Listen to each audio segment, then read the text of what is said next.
We're still fighting the wind, but we're going to try to get us a little further. This is chapter 5, love language number 2, quality time. I'm reading to you from the 5 love languages. All right, quality time. All right, we're fighting with someone here. There we go. That sun is peeking through.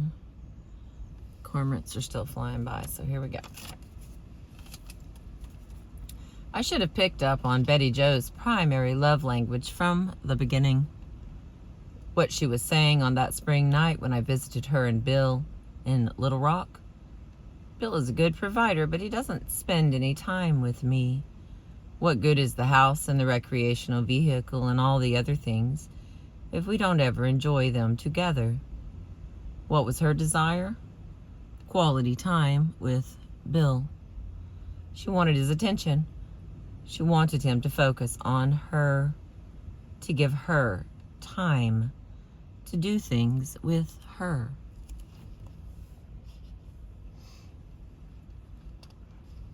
All right, hang on, let me line this up here. Which way? That's the wrong way. There we go.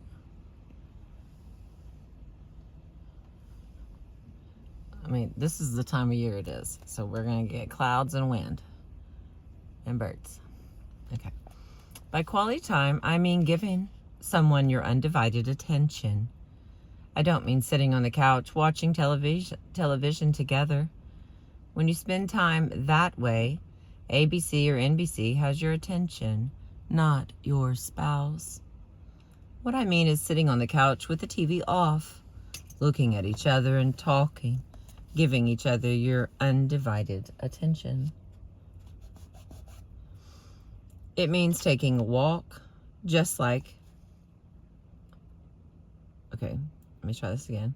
It means taking a walk, just the two of you, or going out to eat and looking at each other and talking. Have you ever noticed that in a restaurant you can almost always tell the difference between a dating couple and a married couple? Dating couples look at each other and talk. Married couples sit there and gaze around the restaurant. You'd think they went there to eat. When I sit on the couch with my wife and give her 20 minutes of my undivided attention, and she does the same for me, we are giving each other 20 minutes of life. We will never have those 20 minutes again. We are giving our lives to each other. It is a powerful, emotional communicator of love. One medicine cannot cure all diseases. In my advice to Bill and Betty Jo, I made a serious mistake. I assumed that words of affirmation would mean as much to Betty Jo as they would to Bill. I had hoped that if each of them would give adequate verbal affirmation, the emotional climate would change, and both of them would begin to feel loved. It worked for Bill. He began to feel more positive about Betty Jo. He began to sense genuine appreciation for his hard work. But it had not worked as well for Betty Jo. For words of affirmation were not her primary love language. Her language was quality time. I got back on the phone and thanked Bill for his efforts in the past 2 months. I told him that he had done a good job of verbally affirming Betty Jo and that she had heard his affirmations. But Dr. Chapman, he said, she is still not very happy. I don't think things are much better for her.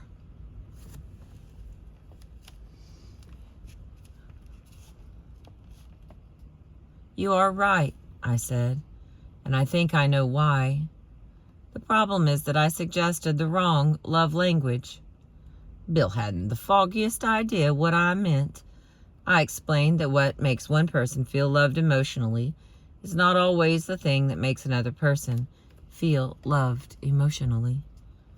He agreed that his language was words of affirmation. He told me how much that had meant to him as a boy and how good he felt when Betty Jo expressed appreciation for the things he did. I explained that Betty Jo's language was not words of affirmation, but quality time. I explained the concept of giving someone your undivided attention. Not talking to her while you read the newspaper or watch television, but looking into her eyes, giving her your full attention, doing something with her that she enjoys doing, and doing it wholeheartedly. Like going to the symphony with her, he said. I could tell the lights were coming on in Little Rock. Dr. Chapman, that is what she has always complained about. I didn't do things with her. I didn't spend any time with her. We used to go places and do things before we were married, she said, but now you are too busy. That's her love language, all right. No question about it. But Dr. Chapman, what am I going to do? My job is so demanding. Tell me about it, I said. For the next 10 minutes, he gave me the history of his climb up the organizational ladder, of how hard he had worked and how proud he was of his accomplishments. He told me of his dreams for the future, and that he knew that within the next 5 years he would be where he wanted to be. Do you want to be there alone, or do you want to be there with Betty Jo and the children? I asked. I want her to be with me, Dr. Chapman. I want her to enjoy it with me. That's why it always hurts so much when she criticizes me for spending time on the job.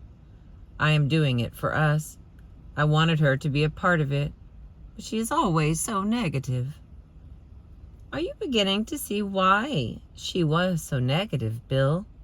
I asked. Her love language is quality time. You have given her so little time that her love tank is empty. She doesn't feel secure in your love. Therefore, she has lashed out at what was taking your time in her mind, your job. She doesn't really hate your job. She hates the fact that she feels so little love coming from you. There's only one answer, Bill, and it is costly. You have to make time for Betty Jo. You have to love her in the right love language.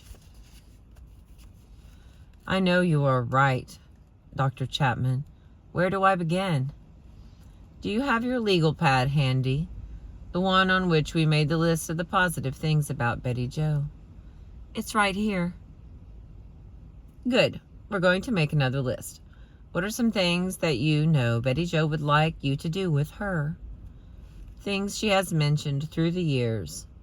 Here is Bill's list.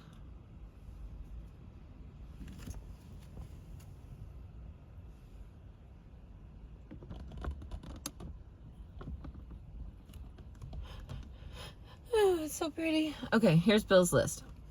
Take our RV and spend a weekend in the mountains, sometimes with the children and sometimes just the two of us. Meet her for lunch at a nice restaurant or sometimes even at McDonald's. Excuse me. Get a babysitter and take her out to dinner, just the two of us.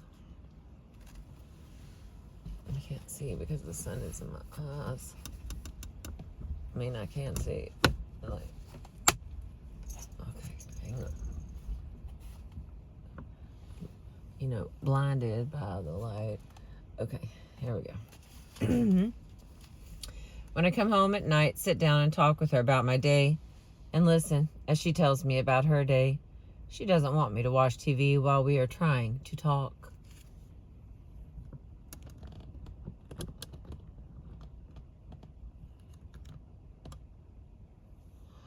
There we go. Spend time talking with the children about their school experiences. Spend time playing games with the children. Go on a picnic with her and the children on Saturday and don't complain about the ants or the flies. Take a vacation with the family at least once a year. Go walking with her and talk as we walk. And don't walk ahead of her. Those are the things she has talked about through the years, he said. You know what I'm going to suggest, don't you, Bill? Do them, he said.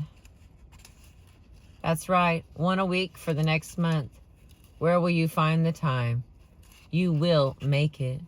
You are a wise man, I continued.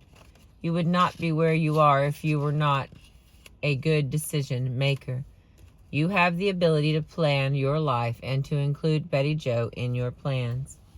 I know, he said. I can do it.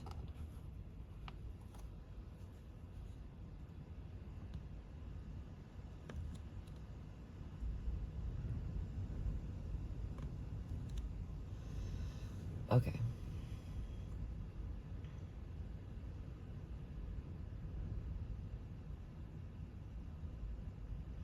And Bill, this does not have to diminish your vocational goals. It just means that when you get to the top, Betty Jo and the children will also be there with you. A central aspect of quality time is togetherness. I do not mean proximity. Togetherness has to do with focused attention. That's what I want more than anything. Whether I am at the top or not, I want her to be happy, and I want to enjoy life with her and the children. The years have come and gone. Bill and Betty Jo have gone to the top and back, but the important thing is that they have done it together. The children have left the nest, and Bill and Betty Jo agree that these are their best years ever. Bill has become an avid symphony fan, and Betty Jo has made an unending list in her legal pad of things she appreciates about Bill. He never tires of hearing them. He has now started his own company and is near the top again. Oh, Lordy. His job is no longer a threat to Betty Jo. She is excited about it and encourages him. She knows that she is number one in his life. Her love tank is full, and if it begins to get empty, she knows that a simple request on her part will get her, Bill's, undivided attention. The next category is togetherness.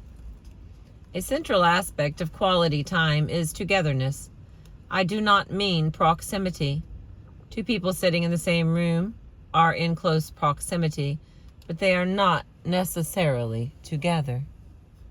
Togetherness has to do with focused attention. When a father is sitting on the floor rolling a ball to his 2-year-old, his attention is not focused on the ball but on his child. For that brief moment, however long it lasts, they are together. If, however, the father is talking on the phone while he rolls the ball, his attention is diluted. Some husbands and wives think they are spending time together when in reality they are only living in close proximity. They are in the same house at the same time, but they are not together. A husband who is watching sports on television while he talks to his wife is not giving her quality time because she does not have his full attention. Quality time does not mean that we have to spend our together moments gazing into each other's eyes. It means that we are doing something together and that we are giving our full attention to the other person. The activity in which we are both engaged is incidental. The important thing emotionally is that we are spending focused time with each other. The activity is a vehicle that creates the sense of togetherness.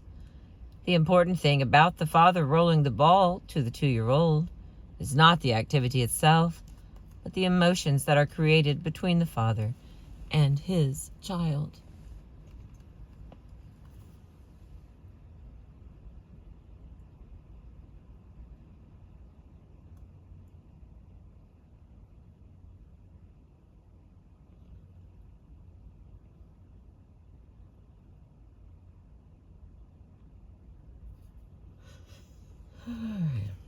Similarly, a husband and wife playing tennis together, if it is genuine quality time, will focus not on the game but on the fact that they are spending time together. What happens on the emotional level is what matters. Our spending time together in a common pursuit communicates that we care about each other, that we enjoy being with each other, that we like to do things together. And the next one is quality conversations. Like words of affirmation, the language of quality time also has many dialects. One of the most common dialects is that of the quality conversation. By quality conversation, I mean sympathetic dialogue, where two individuals are sharing their experiences, thoughts, feelings, and desires in a friendly, uninterrupted context. Most individuals who complain that their spouse does not talk do not mean literally that he or she never says a word. They mean that he or she seldom takes part in sympathetic dialogue. If your spouse's primary love language is quality time, such dialogue is crucial to his or her emotional sense of being loved. Quality conversation is quite different from the first love language. Words of affirmation focus on what we are saying, whereas quality conversation focuses on what we are hearing. If I am sharing my love for you by means of quality time, and we are going to spend that time in conversation, it means I will focus on drawing you out, listening sympathetically to what you have to say. I will ask questions, not in a badgering manner, but with a genuine desire to understand your thoughts, feelings, and desires. I met Patrick when he was 43, and he had been married for 17 years. I remember him because his first words were so dramatic. He sat in the leather chair in my office, and... oh crap, hang on.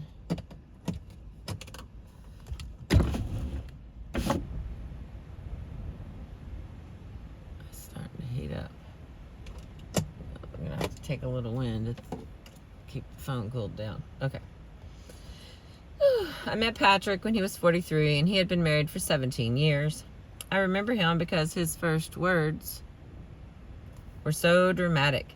He sat in the leather chair in my office, and after briefly introducing himself, he leaned forward and said with great emotion, "Dr. Chapman, I have been a fool, a real fool."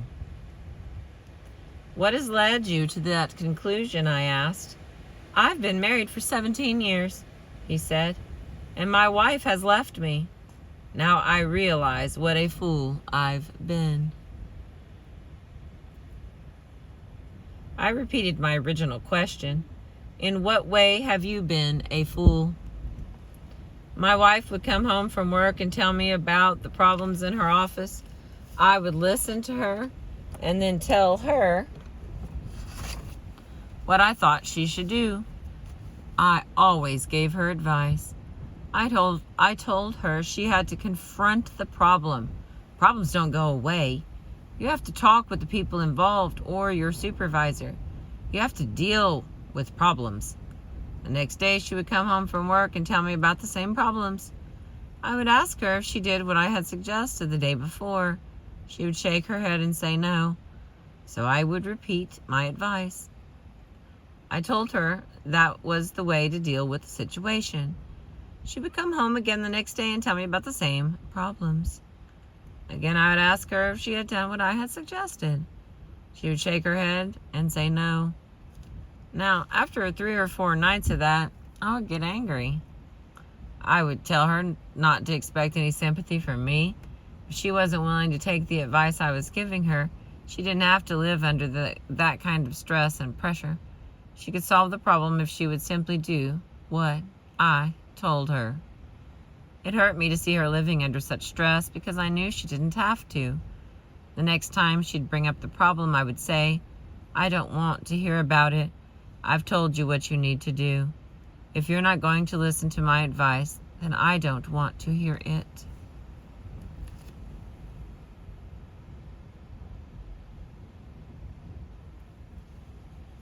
Many of us are trained to analyze problems and create solutions. We forget that marriage is a relationship, not a project to be completed or a problem to solve. I would withdraw and go about my business. What a fool I was, he said. What a fool. Now I realized that she didn't want advice when she told me about her struggles at work. She wanted sympathy. She wanted me to listen, to give her attention, to let her know that I could understand the hurt, the stress, the pressure. She wanted to know that I loved her and that I was with her. Hang on, I gotta get a drink. She did not want advice. She just wanted to know that I understood. But I never tried to understand. I was too busy giving advice. What a fool. And now she is gone. Why can't you see these things when you are going through them? He asked. I was blind to what was going on. Only now do I understand how I failed her.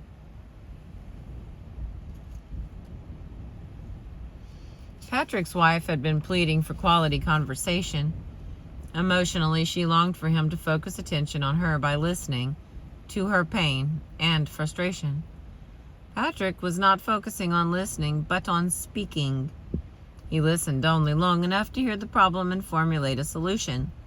He didn't listen long enough or well enough to hear her cry for support and understanding. Many of us are like Patrick. We are trained to analyze problems and create solutions. We forget that marriage is a relationship, not a project to be completed or a problem to solve. A relationship calls for sympathetic listening with a view to understanding the other person's thoughts, feelings, and desires. We must be willing to give advice, but only when it is requested and never in a condescending manner. Most of us have little training in listening. We are far more efficient in thinking and speaking.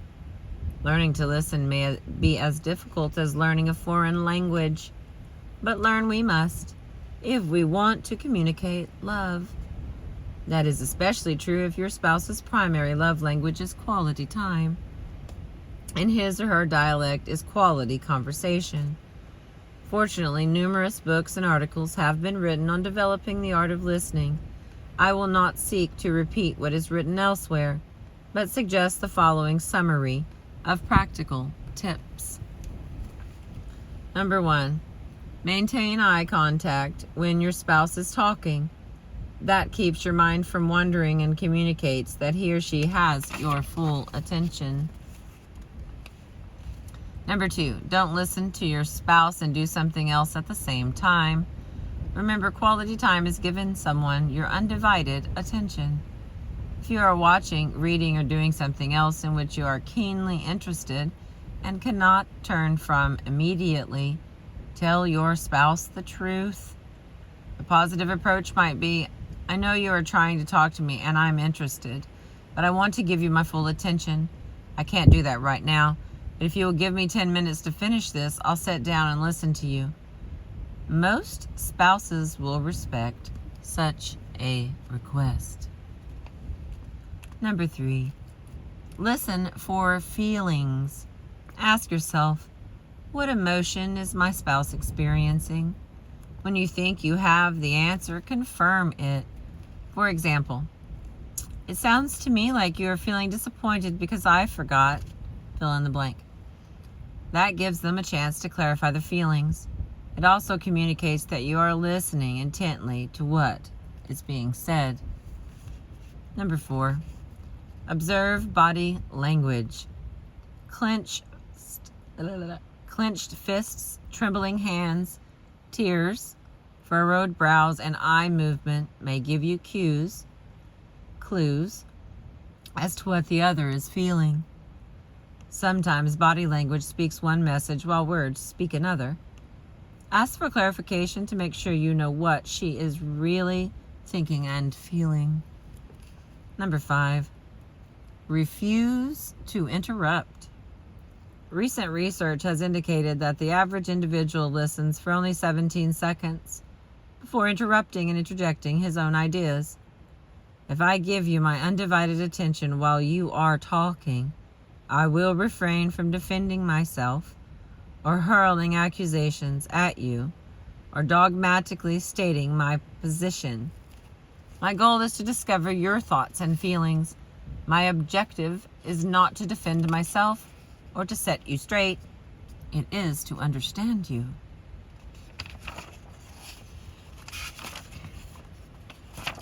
All right, we got a couple left here. The next category is learning to talk. Quality conversation requires not only sympathetic listening, but also self-revelation. When a wife says, "I wish my husband would talk. I never know what he's thinking or feeling," she is pleading for intimacy.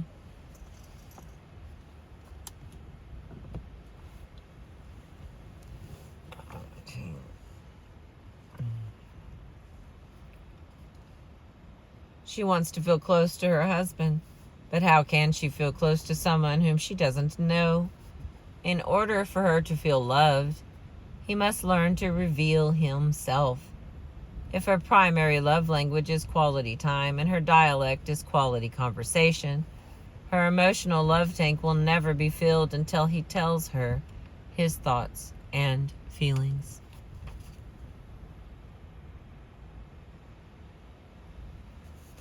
If you need to learn the language of quality conversation, begin by noting the emotions you feel away from home. Self-revelation does not come easy for some of us. Many adults grew up in homes where the expression of thoughts and feelings was not encouraged, but condemned. To request a toy was to receive a lecture on the sad state of family finances. The child went away feeling guilty for having the desire, and he quickly learned not to express his desires. When he expressed anger, the parents responded with harsh and condemning words. Thus the child learned that expressing angry feelings is not appropriate.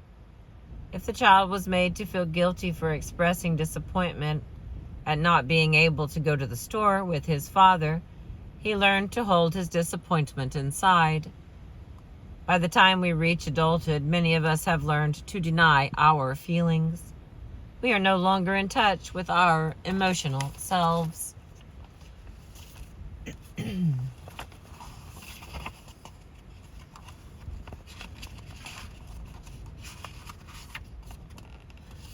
right, here we go. A wife says to her husband, "How do you feel about what Don did?" And the husband responds, "I think he was wrong. He should have... ... But he is not telling her his feelings. He is voicing his thoughts. Perhaps he has reason to feel angry, hurt, or disappointed, but he has lived so long in the world of thought that he does not acknowledge his feelings.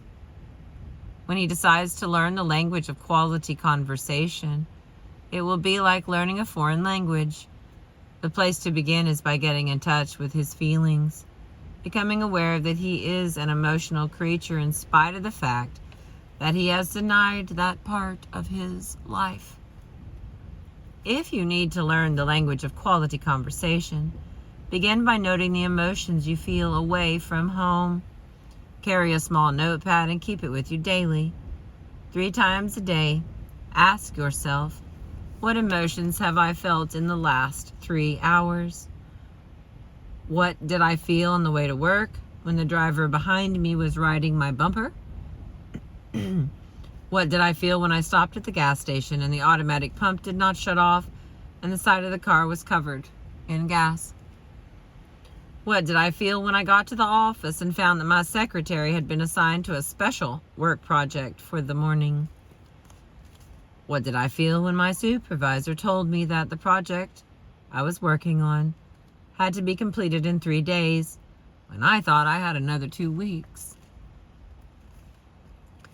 Write down your feelings in the notepad and a word or two to help you remember the event corresponding to the feeling. Your list may look something like this.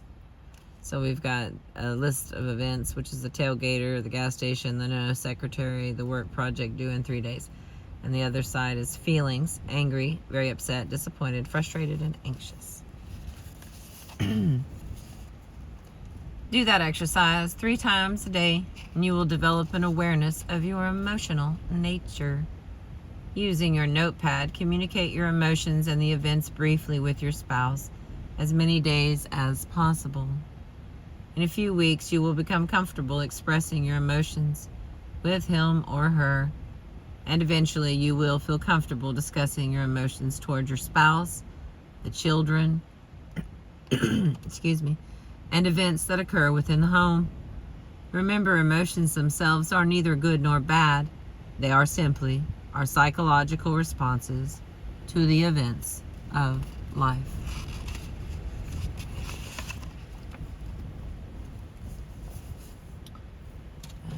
Hang on.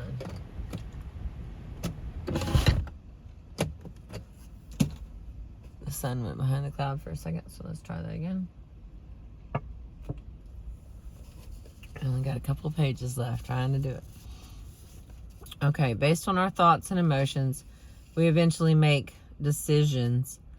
When the tailgater was following you on the highway and you felt angry, perhaps you had these thoughts. I wish he would lay off. I wish he would pass me. If I thought I wouldn't get caught, I'd press the accelerator and leave him in the twilight. I should slam on my brakes and let his insurance company buy me a new car. Maybe I'll pull off the road and let him pass. Eventually, you made some decision, or the other driver backed off, turned, or passed you, and you arrived safely at work. In each of life's events, we have emotions, thoughts, desires, and eventually actions. It is the expression of that process that we call self-revelation. If you choose to learn the love dialect of quality conversation, that is the learning road you must follow. The next one is personality types. That bird right there is an eagle, one of the young. All right, personality types. Not all.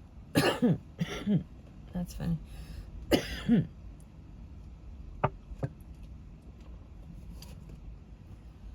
All right. Not all of us are out of touch with our emotions, but when it comes to talking, all of us are affected by our personality. I have observed two basic personality types. The first I call the Dead Sea, and in the little nation of Israel, the Sea of Galilee flows south by way of the Jordan River into the Dead Sea. The Dead Sea goes nowhere. It receives, but it does not give. This personality receives many experiences, emotions, and thoughts throughout the day. They have a large reservoir where they store that information, and they are perfectly happy not to talk. If you say to a Dead Sea personality, "What's wrong? Why aren't you talking tonight?" he will probably answer, "Nothing's wrong. What makes you think something's wrong?" And that response is perfectly honest. He is content not to talk. He could drive from Chicago to Detroit and never say a word and be perfectly happy. On the other extreme is the babbling brook. For this personality, whatever enters the eye gate or the ear gate comes out the mouth gate, and there are seldom 60 seconds between the two. Whatever they see, whatever they hear, they tell. In fact, if no one is at home to talk to, they will call someone else. Do you know what I saw? Do you know what I heard? If they can't get someone on the telephone, they may talk to themselves because they have no reservoir. Excuse me. Many times the Dead Sea marries a babbling brook. That happens because when they are dating, it is a very attractive match. One way to learn new patterns is to establish a daily sharing time in which each of you will talk about 3 things that happened to you that day and how you feel about them. If you are a Dead Sea and you date a babbling brook, you will have a wonderful evening. You don't have to think, how will I get the conversation started tonight? How will I keep the conversation flowing? In fact, you don't have to think at all. All you have to do is nod your head and say, uh-huh, and she will fill up the whole evening, and you will go home saying, what a wonderful person. Now, on the other hand, if you are a babbling brook and you date a Dead Sea, you will have an equally wonderful evening, because Dead Seas are the world's best listeners. You will babble for 3 hours. He will listen intently to you, and you will go home saying, "What a wonderful person." You attract each other. But 5 years after marriage, the babbling brook wakes up one morning and says, "We've been married 5 years and I don't know him." The Dead Sea is saying, "I know her too well. I wish she would stop the flow and give me a break." The good news is that Dead Seas can learn to talk. Babbling brooks can learn to listen. We are influenced by our personality, but not controlled by it. One way to learn new patterns is to establish a daily sharing time in which each of you will talk about 3 things that happened to you that day and how you feel about them. I call that the minimum daily requirement for a healthy marriage. If you will start with the daily minimum, in a few weeks or months, you may find quality conversation flowing more freely between you. And the next one is quality activities. In addition to the basic love language of quality time, or giving your spouse your undivided attention, is another dialect called quality activities. At a recent marriage seminar, I asked couples to complete the following sentence: "I feel most loved by my partner when," fill in the blank. Here is the response of a 29-year-old husband who had been married for 8 years. "I feel most loved by my wife when we do things together, things I like to do and things she likes to do. We talk more. It sort of feels like we are dating again." That is a typical response of individuals whose primary love language is quality time. The emphasis on being together, doing things together, giving each other undivided attention. Quality activities may include anything in which one or both of you have an interest. The emphasis is not on what you are doing, but on why you are doing it. The purpose is to experience something together, to walk away from it feeling, "He cares about me. He was willing to do something with me that I enjoy, and he did it with a positive attitude." That is love. And for some people, it is love's loudest voice. Tracy grew up with a symphony. Throughout her childhood, the house was filled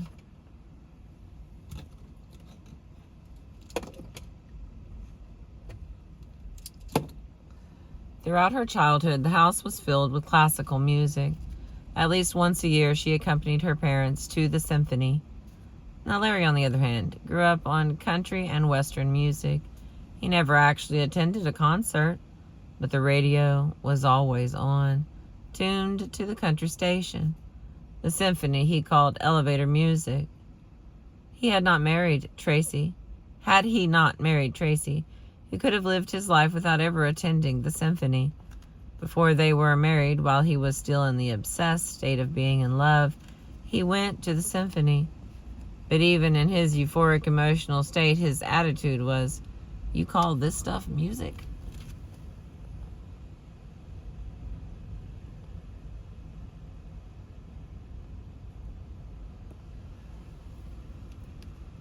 After marriage, that was one experience he never expected to repeat.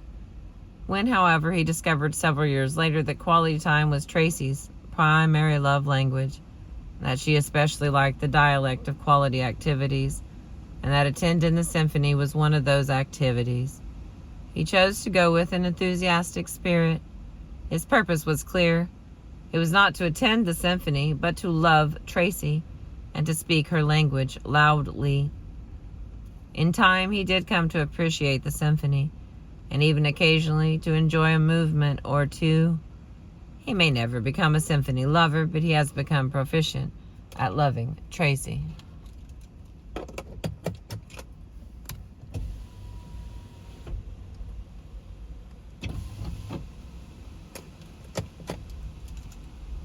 Get a little more air.